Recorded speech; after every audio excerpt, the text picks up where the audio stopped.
Sir मुझे एक बात, मैं आपसे ज़रा थोड़ी सी रहनुमाई चाहूँगा, आप मेरे सीनियर हैं।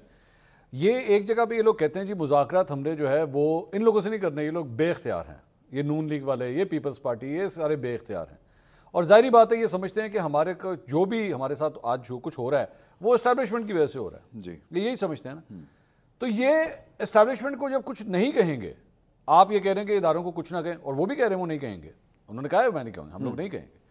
तो आप जब नहीं कहेंगे और कोई ऐसी बात नहीं करेंगे तो आपका वर्कर क्या सेटिस्फाई हो जाएगा? आप नवाज शरीफ को, जरदारी को या इन लोगों को बुरा भला, अब तो आप मौलाना को भी कुछ नहीं कहेंगे, पहले तो आप मौलाना को भी रगड़ देते थे ना बीच में, अब तो आप मौलाना को भी नहीं कुछ कहेंगे। मौलाना ने भी ना जरा वो कहते हैं कॉर्नर टर्न कर लिया आज उनकी है ना, उन्होंने कहा 45-47 की है, जैसी भी है हुकूमत बन गई, इसी से काम चलाना पड़ेगा। अच्छा, तो वो ये असेंबली में उन्होंने कह दिया खड़े हो, तो हम वापस पेट्रोल पंप पे खड़े हो जाएंगे आगे? हाँ जी, इसी तरह ही होगा, अरक से फिर पेट्रोल पंप। अच्छा, तो वो अरके गुलाब से। तो मेरा कहने का मतलब है कि अगर ये वहां पे ऐसा कोई नारा नहीं मारेंगे या ऐसी कोई तकरीर नहीं करेंगे तो फिर उनका वोटर किस तरह सेटिस्फाई होगा? क्योंकि आपने तो पिछले 2 साल से यही समझाया उन्हें। देखें, बात ये है कि ये इन्होंने करके देख लिए है ना सारे काम, 9 मई वाला भी करके देख लिया, फिर ट्रोल्स के जरिए भी करके देख लिया, आपने जनरल नासिर मुनीर को भी टारगेट करके देख लिया, आपने डीजीसी फैसल नसीर उनको भी टारगेट करके देख लिया, नदीम अंजुम को भी टारगेट करके देख लिया। निकला क्या है?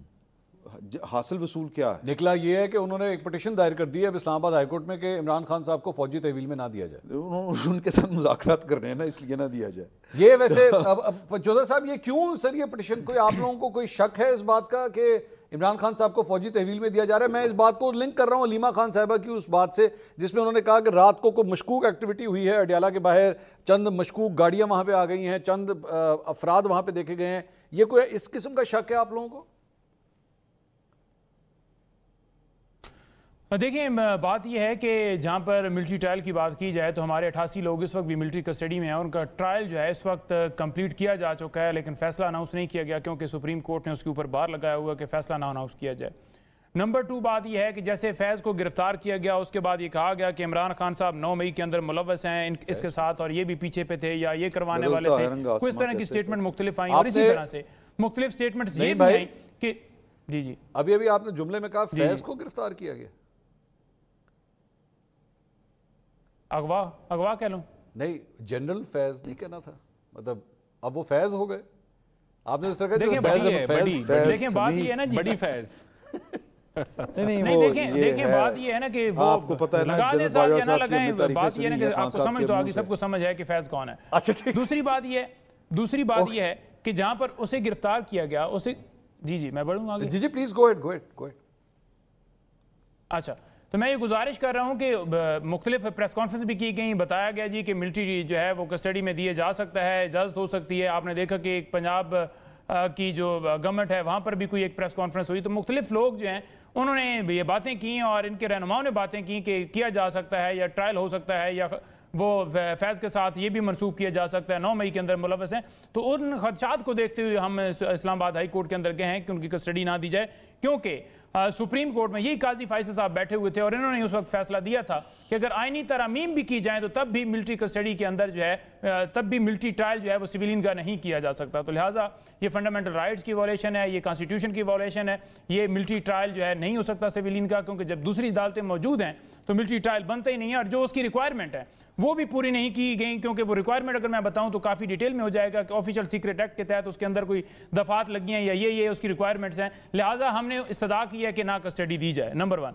नंबर 2 बात यह है कि जहां पर शेर आ गया की बात की जा रही है, अगर आपको लगता है कि ये तीसरी दफा इन्होंने शेर आ गया कहना है तो अवाम ने इनके साथ नहीं खड़े होना, तो फिर क्यों रुकावटें डाली जा रही हैं? फिर क्यों अब तक जो है एनओसी नई जगह की संजानी की नहीं दी जा रही? फिर क्यों पंजाब के अंदर गिरफ्तारियां छापे शुरू कर दी गए? फिर आने दें, फिर देख लेते हैं। और अगर आप ये गिरफ्तारियां छापे ये सारा कर भी रहे हैं, जो कि आप पिछले टाइम भी करते रहे और नेक्स्ट भी करेंगे, तो हमें इससे कोई फर्क नहीं पड़ता। हम बर्दाश्त कर रहे हैं, हम FIR भी ले रहे हैं, हम भाग नहीं रहे। हम कोई स्टाम करवा के हम ये लंदन की तरफ नहीं रवाना हो रहे। हम ये नहीं कह रहे कि हमें कोई मेडिकल लीव चाहिए, हमें कोई छुट्टी चाहिए या हमें कोई बेड रेस्ट चाहिए। हम तो बर्दाश्त करें। आज अगर देखें तो असली शेर जिसका कहा गया कि जी शेर आ रहा है, असली शेर तो अडियाला जेल के अंदर बैठा हुआ है।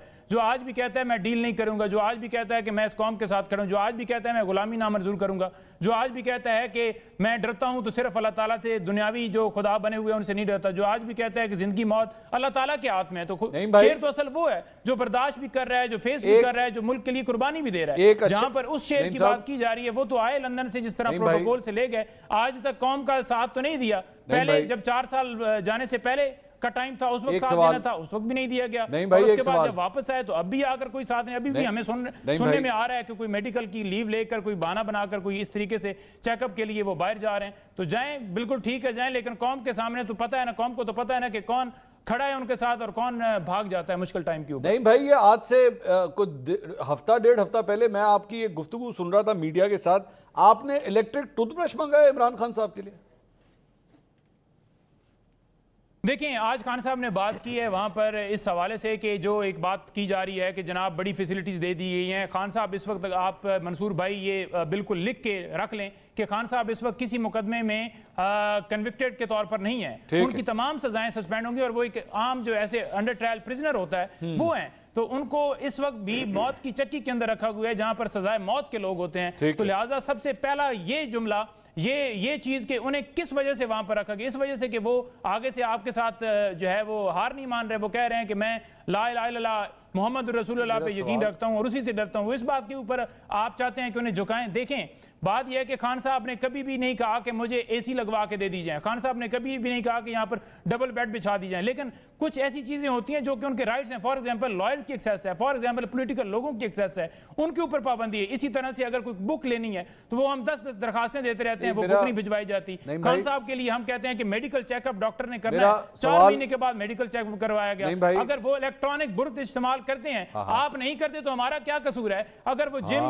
वो कहते हैं कि मैंने एक्सरसाइज के लिए मशीन लेनी है तो आप नहीं प्रैक्टिस करते तो मेरा क्या कसूर? हम अपने पैसों से लेकर हमने दी है, कोई एहसान नहीं हुआ और वो उनका राइट है जो कि जेल मैनुअल के मुताबिक अदालत ने देखते हुए दिया है। जहां पर ये बनाया जाता है कि जनाब बड़ी फैसिलिटीज दे दी गई है, कोई फैसिलिटीज नहीं है। डेथ सेल, एक जो सजा मौत वाला बंदा होता है, वो सारी चीजें उनके पास हैं। जी आप करते हैं वैसे इलेक्ट्रिक टूथब्रश?